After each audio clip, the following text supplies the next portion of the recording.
Gage, welcome and congrats. We'll go straight into questions, starting off with Alex.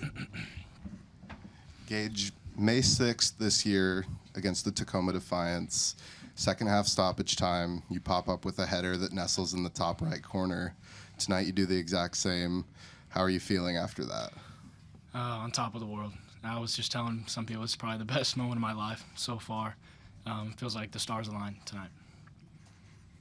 Congratulations. Thank you. First MLS goal as well, so that's another huge feather in your cap. Can you just kind of reflect on how it felt playing in front of the Timbers Army, hearing the power of that crowd, having them suck the balls over the net for the PKs? Can you just kind of describe what that felt like? Yeah, I mean, I was on the bench for 90 minutes, maybe more because of all that stoppage time, but I could feel it like that something special was going to happen tonight, and I was lucky enough that it happened to be me that got the goal. But it just instills belief in you whenever you have a support system like that, and you're so loud, and the environment is it's unmatched. So it definitely adds another element to our confidence. Gage, what does a game feel like when it's in its 98th minute, when you know that whistle's coming and it's just kind of do or die there? And then also, what did Phil tell you as you go into the game? You played 13 minutes, but it ended up being pretty pivotal. Yeah, it's obviously super hectic, and a lot of the time, sometimes the ball is stopped and the game is stopped because they're trying to waste time, and then on our side, we're kicking it long and we're trying to score goals, so super hectic, super back and forth, but you have to be on your toes in every moment because you never know, you might only get one last chance. And I remember Finn Sermon, 3 minutes before I scored, it's like, come on, Gage, there's one more chance. So there's belief, but you have to be on your toes. And for Phil going in, they tell me, same things every time, go do your thing, go score a goal. I mean, that's my job, so just did my job tonight.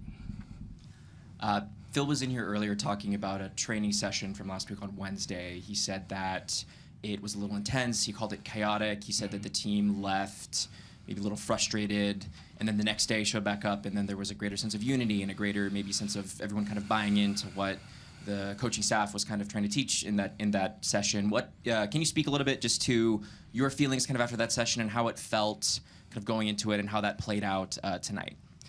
Yeah, I mean, we're all competitors. We all want to win, so there's different ideas flowing on how the best way to do that is, and sometimes you clash heads whenever things aren't working out as they should. And in training we were trying something new, and when you try something new, there's going to be hardships, so it was kind of natural, but it is very frustrating, especially when you could have the last game of your season in a couple days. So but yeah, like you said, we came back the next day, and we know that those little wrinkles are just going to make us better. So come back the next day, commit to it. That's the biggest thing. Phil always says, go for it. So, and we did that tonight.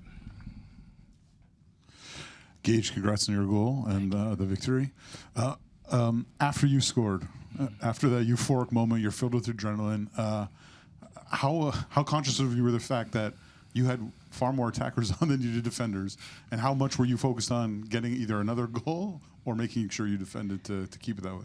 Yeah, if you look back, there's probably 3 or 4 times where I'm pretty deep because I know that we don't have a lot of people back there, but Phil and the staff are yelling at me to get up the field, and it's a little hard because you see those guys working, their tails off at the back, and they're doing a heck of a job. So you want to try and help out as best you can, especially me with 10 minutes. I want to be, moving, trying to be everywhere on the field, and so yeah, it's funny that you mentioned that because they were screaming at me to get back up there, but that's kind of the situation whenever you're needing a goal, so it's just part of it. Gage, you're very young in your MLS career. You don't get a ton of minutes. This team was 13 minutes away from its season ending. Why aren't you nervous out there? I think the first couple times, when I made my MLS debut in Toronto, I was so nervous, like heart racing. I remember 5 minutes into the game, the ball went out of play, and I finally had the chance to stop running and moving, and I was like, calm yourself down. And I think that moment kind of switched something in me, and that was my first time playing in front of a ginormous crowd like that, and and it was a learning experience. This whole season's been a great learning experience. So I think a lot of the confidence rather than nervousness comes from the belief from my teammates, the belief from my staff, the hours after training, all those kinds of things. We were joking, like, just in the locker room that all those finishing sessions after training's over and we stay on the field and we shoot, 100 shots. It's for those moments, and yeah, I'm just lucky enough to put one in the back of the net tonight.